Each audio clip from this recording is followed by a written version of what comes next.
davidovinet.com. Vivons ensemble votre histoire.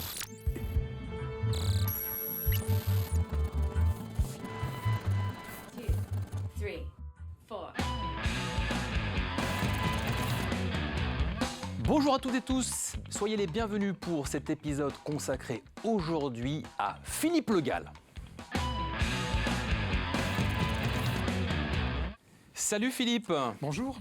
Philippe, je reprends la phrase que tu as sur ton site internet. Je me presse de rire de tout, de peur d'être obligé d'en pleurer. C'est de beau marché. Pourquoi avoir mis cette phrase sur ton site internet ? Parce que on peut rire de tout. Il faut rire de tout parce que vu le monde de fous, oh oui, il faut rire de tout. Voilà. Bon. De peur d'en pleurer. Oh pardon, d'en pleurer. Ouais. Depuis combien de temps, Philippe, tu fais ce métier et justement tu te permets comme ça de rire de tout ? Donc ça fait plus de 30 ans, voilà, que je sillonne les routes de France avec différents spectacles. Et puis j'ai démarré dans les années, on va dire les années 84-85. Et puis en 86, j'ai gagné un festival de l'humour du côté de Pornic. Puis après, j'ai continué, tout en ayant un métier alimentaire, quoi, voilà. Et dans les années 2000, j'ai commencé vraiment à vivre de ça. Déjà 30 ans. 30 ans, oui, déjà. Ah ouais. Ouais. Quelle carrière. Ça passe vite, hein. Ça passe vite. Qu'est-ce que tu pourrais conseiller à un jeune humoriste qui souhaiterait, un imitateur qui souhaiterait se lancer en 2021 ? Qu'est-ce que tu pourrais lui donner comme tuyau, comme conseil ? Mais comme conseil, de ne pas faire ce que font les imitateurs, d'avoir sa propre personnalité. Voilà. Ça, c'est un conseil qu'on t'avait donné, je crois, dans ta carrière. Il y a Qui t'avait donné quelques ce années. conseil ? C'était Olivier Lejeune, je m'en souviens, lors d'un festival à Saint-Macaire-en-Mauges. Il m'avait dit, surtout, ne fais pas comme les autres. Essaye d'avoir ton propre répertoire, ta propre personnalité. Tu as essayé de l'appliquer, ce conseil, toi ? Un petit peu, oui. Ouais. Un petit peu, oui. En quoi tu te différencies des autres ? Mais comme je te l'ai dit, j'évite de toucher à la politique, à la religion. C'est pas du tout dans mon répertoire, quoi, voilà. Pas de politique, non. pas de religion. Est-ce que ça veut dire, Philippe, que finalement, on ne peut pas rire de tout ?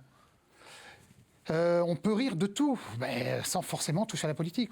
Moi, c'est pas mon univers, quoi, voilà. Donc, je laisse ça à des chansonniers ou à d'autres imitateurs, quoi. Puis, s'il faut imiter un homme politique ou un imitateur qui imite, par exemple, on va prendre Sarko.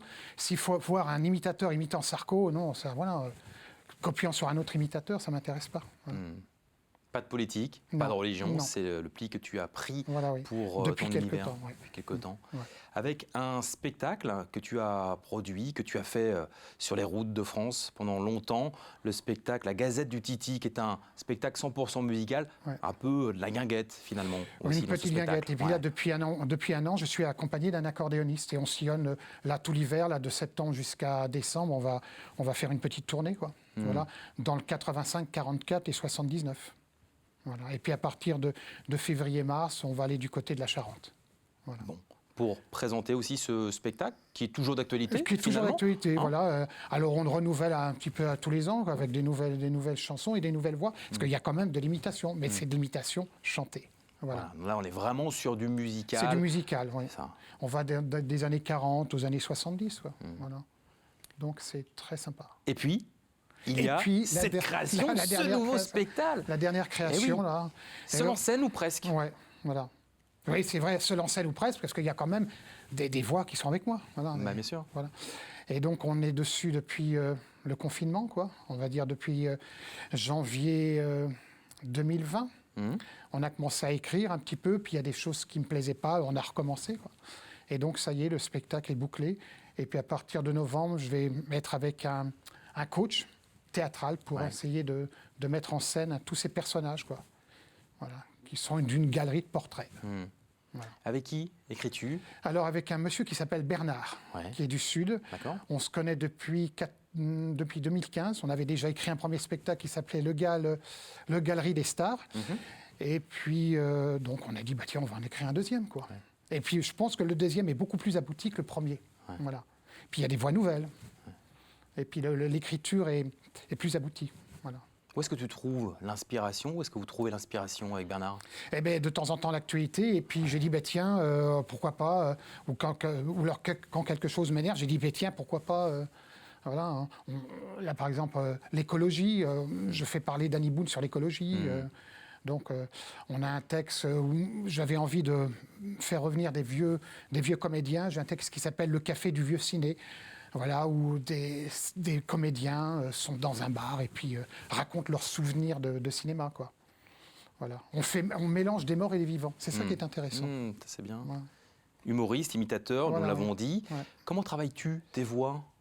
Alors, je travaille beaucoup à l'oreille. Beaucoup à l'oreille, quoi. Et puis, dès que j'ai la voix, après, c'est bon, quoi. Mais il y a des voix que je bosse et que j'arrive pas à choper. Voilà. Ouais. Et t'as beau les bosser Ah ouais, longtemps ouais. et ça vient Ça pas vient spontanément. Non, ça vient pas. Et puis, il faut qu'il y ait un coup de cœur, il faut qu'il y ait du feeling. Si j'ai pas de coup de cœur, s'il n'y a pas un feeling, non. Alors tu ne parles pas de politique ni de religion, néanmoins tu imites des politiques. Oui, j'en fais un dans un sketch, c'est Jean Lassalle. Voilà. D'accord. Ouais. Je pense, mes chers compatriotes. D'accord. Jean Lassalle. C'est un petit bout, quoi. Mais sans forcément le faire parler sur la politique. Oui, c'est ça. Quoi, voilà. Oui, c'est vraiment. Il est invité à dîner, voilà. Hmm. Donc voilà, c'est marrant. Le sketch est très marrant. Le sketch s'appelle « Est-ce que vous permettez que je vous fasse une petite imitation ?» Je suis invité à dîner voilà. J'en dis pas plus. Non. Les gens découvriront en venant voir le spectacle. Absolument, seul en scène ou presque, que tu vas jouer dans les semaines, dans les mois à venir. Dans les mois à venir. Alors, il y a une avant-première au mois de mars, D'accord. du côté des Sables d'Olonne. Et ensuite, il y en a une deuxième au mois d'avril en Bretagne. Voilà. Qui t'a donné envie, toi, de faire ce métier? Qu'est-ce qui m'a donné envie? Il y a Qui, deux plutôt? artistes. Ouais. Deux artistes, Henri Salvador et Yves Montand. Moi, D'accord. j'étais fan d'Henri Salvador. Quand j'étais gamin, je regardais ses émissions, les Salvador, à la télévision. C'est vraiment ces deux personnages. Bon, il y en a un que j'ai vu sur scène et l'autre, malheureusement, que je n'ai pas pu voir. Voilà. Alors, pas d'imitateur dans les deux noms d'artistes que tu viens de nous donner? Non. Des chanteurs? Des chanteurs. Hein. Et puis, c'est vraiment les deux personnes qui m'ont donné vraiment envie de faire ce métier. Ouais. J'étais un fou d'Henri Salvador. Et je le fais de temps en temps sur scène. Montand aussi. Voilà, les deux personnages font partie de la Gazette du Titi. Voilà. Je les fais chanter sur Syracuse tous les deux. Voilà. Donc je change de chapeau. Il y a le chapeau de Montand et le chapeau d'Henri Salvador sur Syracuse. C'est très marrant. Et c'est très bien. Métier que tu fais depuis plus de 30 ans, Oui. Philippe. Voilà. Qu'est-ce qu'on peut te souhaiter pour les 30 prochaines années? Eh bien, qu'on continue d'être sur les routes de France, de ce métier que j'aime, et puis surtout d'aller à la rencontre des gens, quoi. Voilà. Bien sûr, et c'est de leur important, apporter ça. du bonheur. Ouais, le bonheur, Voilà. on en a besoin. Le bonheur sur ça, de voir les gens rigoler. Voilà. C'est ton leitmotiv, ça, vraiment Voilà, donner tout du à fait. plaisir, du Voilà, bonheur. du plaisir et du bonheur aux gens. Ouais. Il faut donner du bonheur aux gens, quoi. Ouais. Voilà. Et il faut rigoler. De tout. Voilà, de tout. Ouais. De peur, de mourir d'en avoir ri. Voilà, comme disait Beaumarchais. Ben, c'est ça, et c'est pour ça que tu l'as mis sur ton Sur site le internet. site internet, oui. Évidemment, le site, on donnera tout à l'heure l'adresse pour aller consulter les différents spectacles avec cette nouveauté, seul en scène ou presque. C'est Voilà. ce que tu vas nous donner, donc un extrait de ce nouveau spectacle sur notre studio dans quelques Tout à fait, instants. dans quelques instants.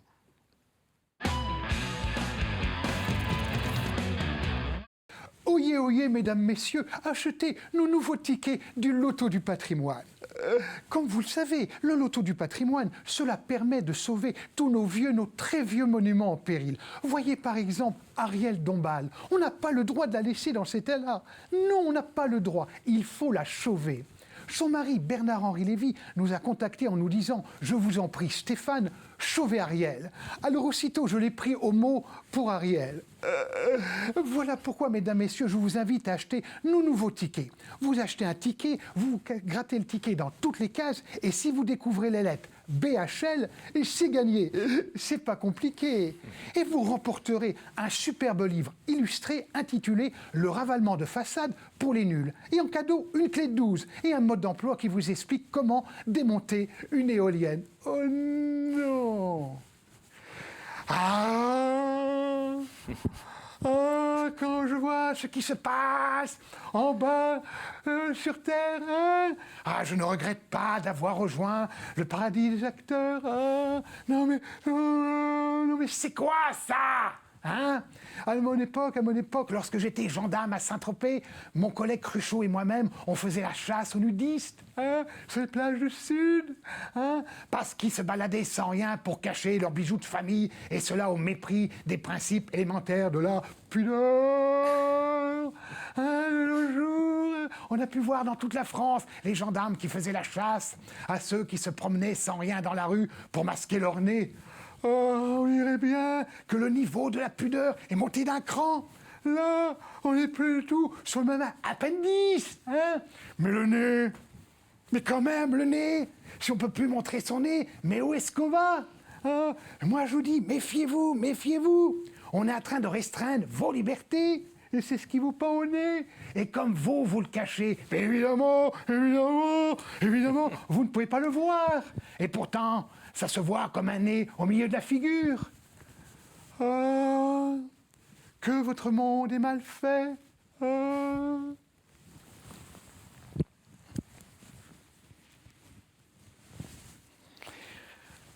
Voici un texte qu'aurait pu écrire Jean de La Fontaine dans son recueil de fables. Tu vas voir.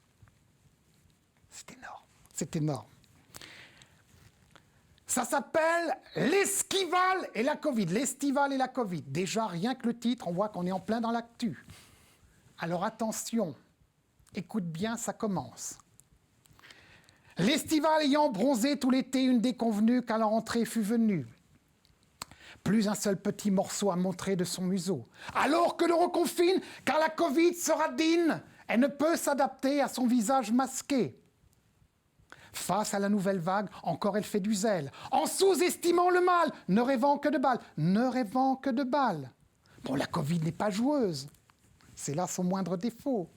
Mais que faisiez-vous au temps chaud, dit-elle à cette insoucieuse. Mais enfin libre, et né au vent, je vivais. Alors là, j'aurais simplement fait une petite pause, parce que là, on voit qu'on est dans le lourd, là, dans le très lourd.